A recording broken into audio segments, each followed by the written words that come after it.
Leviticus 22. God spoke to Moses, "Tell Aaron and his sons to treat the holy offerings that the Israelites consecrate to me with reverence, so they don't desecrate my holy name. I am God. Tell them from now on, if any of your descendants approaches in a state of ritual uncleanliness the holy offerings from that Israelites consecrate to God, he will be cut off from my presence. I am God. Each and every one of Aaron's descendants who has an infectious skin disease or any discharge may not eat of any of the holy offerings until he is clean. Also, if he touches anything defiled by a corpse or has an emission of semen or is contaminated by touching a crawling creature or touches a person who is contaminated for whatever reason, a person who touches any such thing will be ritually unclean until evening and may not eat of any of the holy offerings until he is washed with water. After the sun goes down, he is clean and may go ahead and eat the offerings. They are his food, but he must not contaminate himself by eating anything found dead or torn by wild animals. I am God. The priest must observe my instructions lest they become guilty and die by treating the offerings with irreverence. I am God who makes them holy. No layperson may eat anything set apart as holy, nor may a priest's guest or his hired hand eat anything holy. But if a priest buys a slave, the slave may eat of it. Also, the slaves born in his house may eat of his food. If a priest's daughter marries a layperson, she may no longer eat from the holy contributions. But if the priest's daughter is widowed or divorced and without children and returns to her father's household as before, she may eat of her father's food. But no layperson may eat of it. If anyone eats from a holy offering accidentally, he must give back the holy offering to the priest and add 20% to it. The priest must not treat with irreverence the holy offerings of the Israelites that may contribute to God, lest they desecrate themselves and make themselves guilty when they eat the holy offerings. I am God who makes them holy. God spoke to Moses, "Tell Aaron and his sons and all the people of Israel, each and every one of you, whether native, born, or a foreigner, who presents a whole burnt offering to God to fulfill a vow or as a free will offering, must make sure that it is a male without defect from cattle, sheep, or goats for it is to be acceptable. Don't try slipping in some creature that has a defect. It won't be accepted. When anyone brings an offering from cattle or sheep as a peace offering to God to fulfill a vow or as a free will offering, it has to be perfect without defect to be acceptable. Don't try giving God an animal that is blind, crippled, mutilated, or animal with running, sores, a rash, or mange. Don't place any of these on the altar as a gift to God. You may, though, offer an ox or sheep that is deformed or stunted as a free will offering, but it is not acceptable in fulfilling a vow. Don't offer to God an animal with bruised, crushed, torn, or cut off testicles. Don't do this in your own land, but don't accept them from foreigners and present them as food for your God either. Because of deformities and defects, they will not be accepted. God spoke to Moses, "When a calf or lamb or goat is born, it is to stay with its mother for 7 days. After the 8th day, it is acceptable as an offering, a gift to God. Don't slaughter both a cow or ewe and its young on the same day. When you sacrifice the Thanksgiving offering to God, do it right so it will be acceptable. Eat it on the same day. Don't leave any leftovers until morning. I am God.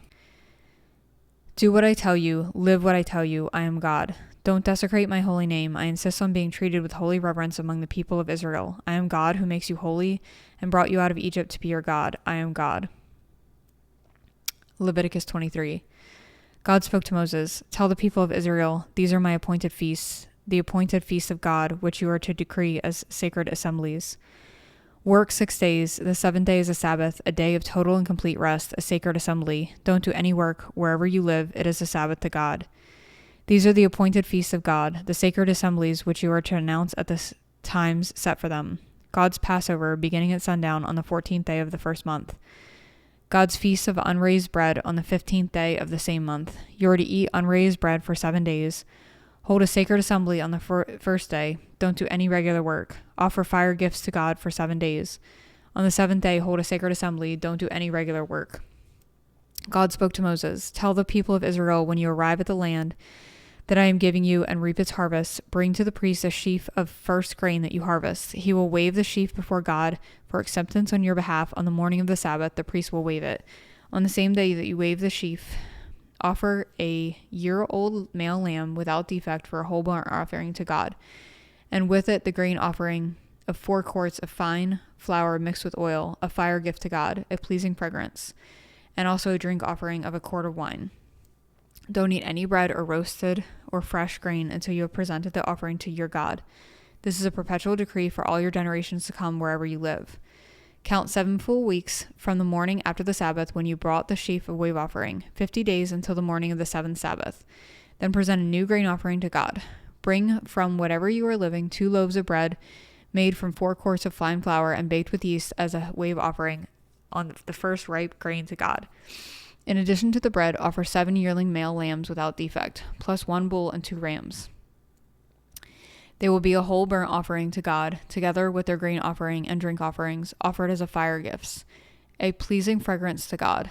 Offer 1 male goat for an absolution offering and 2 yearling lambs for a peace offering. The priest will wave the 2 lambs before God as a wave offering, together with the bread of the first ripe grain. They are sacred offerings to God for the priests. Proclaim the day as a sacred assembly. Don't do any ordinary work. It is a perpetual decree whenever you lie down through your generations. When you reap the harvest of your land, don't reap the corners of your field or gather the gleanings. Leave them for the poor and the foreigners. I am God, your God. God said to Moses, tell the people of Israel on the first day of the 7th month, set aside a day of rest, a sacred assembly.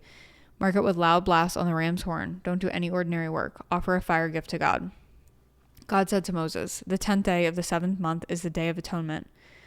Hold a sacred assembly, fast, and offer a fire gift to God. Don't work on this day because it is the Day of Atonement to make atonement for you before your God. Anyone who doesn't fast on this day must be cut off from his people. These are to be the appointed feasts of God, which you will decree as sacred assemblies for presenting fire gifts to God, the whole burnt offerings, grain offerings, sacrifices, and drink offerings assigned to each day. These are in addition to offerings for God's Sabbath and also in addition to other gifts connected with whatever you have vowed and all the free will offerings you give to God.